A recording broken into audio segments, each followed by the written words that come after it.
Switzerland trip day 2. இன்றைக்கி வந்து டே 2 Switzerland ட்ரிப்பில் நாங்கள் மவுண்ட் டிக்லெட்ஸ் போகிறோம். அந்த வீடியோ தான் இன்றைக்கி பார்க்க போகிறீங்க. வாங்க வீடியோக்குள்ளே போகலாம். நாங்கள் வந்து ஜூரிச்சில் ஸ்டே பண்ணதால் ஜூரிச் ஹெச்பிலேருந்து லுசரனுக்கு ஒரு ட்ரெயின் எடுத்தோம். லுசரன்லேருந்து எங்கல்பர்க்லேருந்து அப்புறம் பஸ் எடுத்து தான் வந்து டிக்லெட்ஸ் மவுண்டன் போக போகிறோம். இது வந்து ஃப்ரீ பஸ் தான். அங்கே போகிறதுக்கு வந்து 10 to 15 minutes தான் ஆகும். எங்ககிட்ட வந்து ஸ்விஸ் ட்ராவல் பாஸ் இருந்ததால் மவுண்ட் டிக்லெட்ஸ் என்ட்ரி டிக்கெட் வந்து எங்களுக்கு வந்து 50% டிஸ்கவுண்ட்டில் கிடச்சிது. நீங்கள் வந்து மவுண்ட் டிக்லெட்ஸ் போகிறதா இருந்தால் 2 இல்லைன்னா 3 நாளைக்கு முன்னாடியே வெதர் செக் பண்ணிவிட்டு டிக்கெட் புக் பண்ணுங்கள். நாங்கள் வந்து சம்மரில் போனதால் வெதர் ரொம்ப நல்லா இருந்தது. நம்ம வந்து டிக்லெட்ஸ் மவுண்டன் போகிறதுக்கு 2 ஸ்டேஷன் இருக்குது. ஃபஸ்ட்டு ஸ்டேஷனில் போயிட்டு நார்மல் கேபிள் கார் எடுத்துகிட்டு போகணும். அதுக்கப்புறம் வந்து 2வது ஸ்டேஷனில் தான் போய் நம்ம சேஞ்ச் பண்ணணும். அதுதான் வந்து அந்த ரொட்டையர் கேபிள் கார்.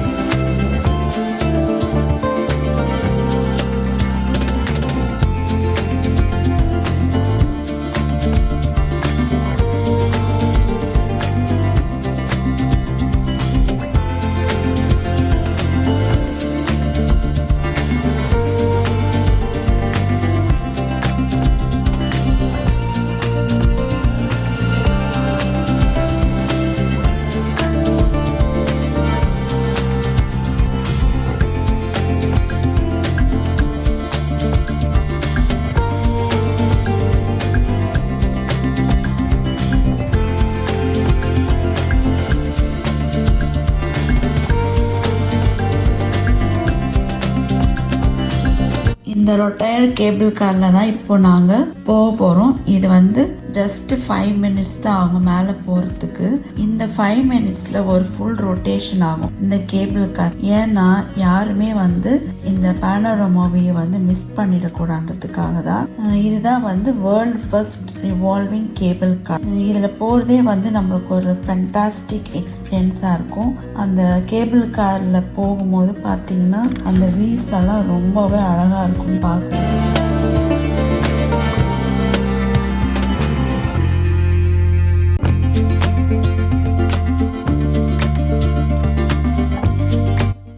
நாங்கள் இப்போ ஐஸ் ஃப்ளைட் தான் போக போகிறோம். போகிற வழியில் பார்த்தா ஒரு வியூ பாயிண்ட் இருந்தது.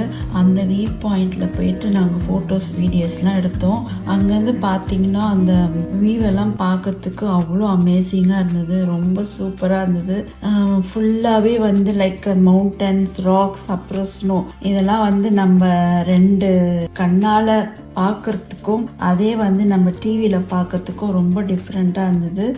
எங்கே சுற்றி பார்த்தாலும் அந்த இடத்தும் அவ்வளோ அமேசிங்காக இருந்தது. அதுக்கப்புறம் கிளிஃப் வாக் போகணும். அந்த கிளிஃப் வாக்கில் பார்த்தீங்கன்னா 150 ஸ்டெப்ஸ் இருக்குது. அதுக்கு போன பிறகு சஸ்பென்ஷன் பிரிட்ஜை கிராஸ் பண்ணி போனால் தான் நம்ம வந்து சேர் லிஃப்ட் ஐஸ் ஃப்ளையருக்கு போக முடியும்.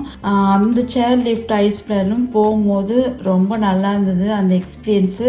அதில் போகும்போது கீழே பார்த்தீங்கன்னா அவ்வளோ ஒரு பியூட்டிஃபுல் நேச்சர். அந்த ஃபுல்லாக க்ரீனு, அதுக்கப்புறம் அந்த லேக்கு, ஸ்னோ எல்லாம் அப்படியே மிக்ஸ் பண்ணி அந்த இடத்த பார்க்கும்போது அதுவுமே ரொம்ப அழகாக இருந்தது. இது எல்லாமே வந்து எங்களுக்கு ஒரு புது எக்ஸ்பீரியன்ஸ் தான். பசங்களும் எல்லாம் ரொம்ப என்ஜாய் பண்ணும்.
ஐஸ் ஃப்ளையருக்கு அப்புறம் நாங்கள் வந்து இப்போது ஐஸ் கேவில் போனோம்.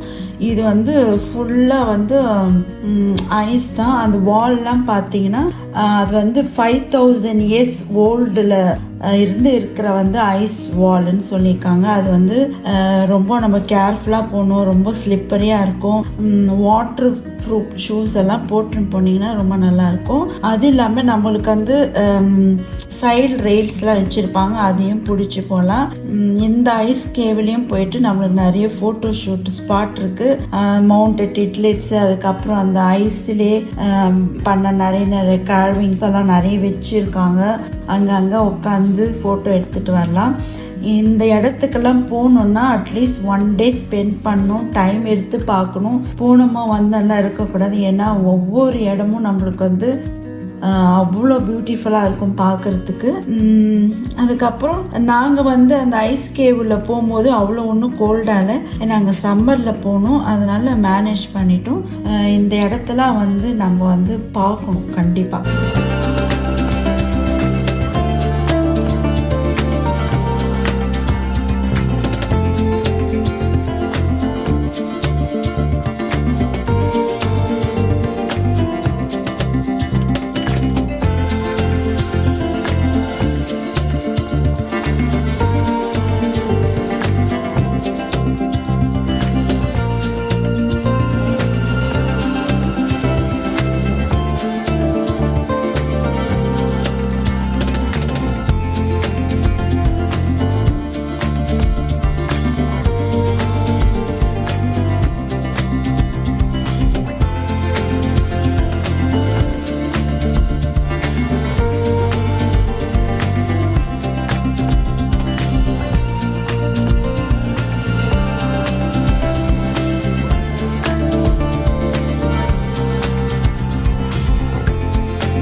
நாங்கள் வந்து ஃபைனலாக ஐஸ் கேவில் போய் எல்லாம் பார்த்துட்டு வந்ததுக்கப்புறம் எங்களுக்கு ரொம்ப டயர்டாக இருந்தது. சரி சாப்பிட்ணுன்னு நினச்சோம். ஒரு ரெஸ்டாரண்ட் இருந்துச்சு, அது உள்ளே போனோம். நாங்கள் வந்து ஏதோ கடைக்கும் சும்மா சாப்பிட்டு வரலான்னு போனோம். ஆனால் அது உள்ளே போய் பார்த்தா வந்து இந்தியன் பஃபேன்னு இருந்தது. ஆஹா, அதை பார்த்தோன்னே எங்களுக்கு அவ்வளோ ஒரு சந்தோஷம். இந்த டிட்லிஸ் மவுண்ட்லேயும் நமக்குன்னு ஒரு இந்தியன் ரெஸ்டாரண்ட்டை பார்த்தோன்னே எங்களுக்கு எல்லாருக்கும் ரொம்ப ஹாப்பியாகிடுச்சு. நாங்கள் வந்து போயிட்டு அங்கே ரைஸ் அண்ட் சிக்கன் எடுத்து சாப்பிட்டோம். சூப்பராக இருந்தது.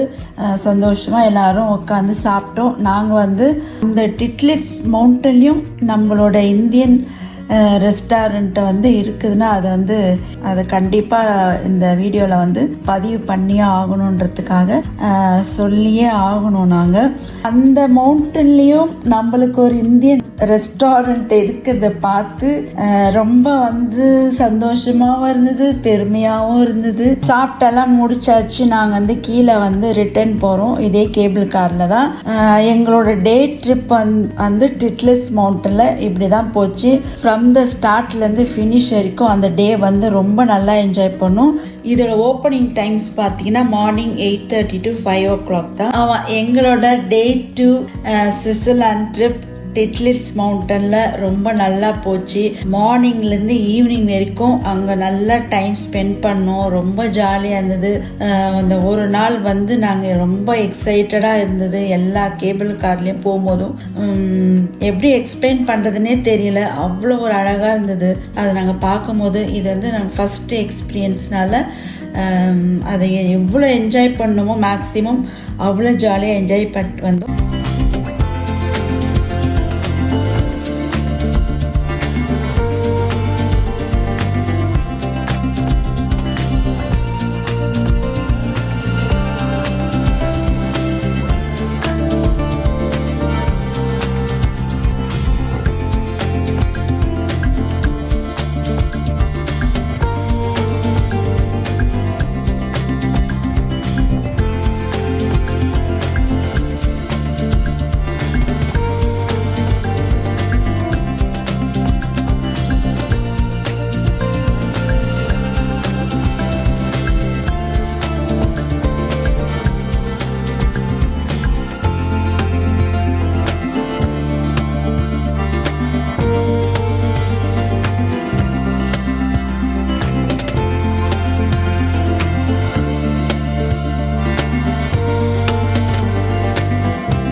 உங்களுக்கு இந்த வீடியோ பிடிச்சிருந்தா லைக் பண்ணுங்கள், ஷேர் பண்ணுங்கள், மறக்காமல் சப்ஸ்கிரைப் பண்ணுங்கள். தேங்க்ஸ் ஃபார் வாட்சிங். இன்னொரு வீடியோவில் பார்க்கலாம். பாய்.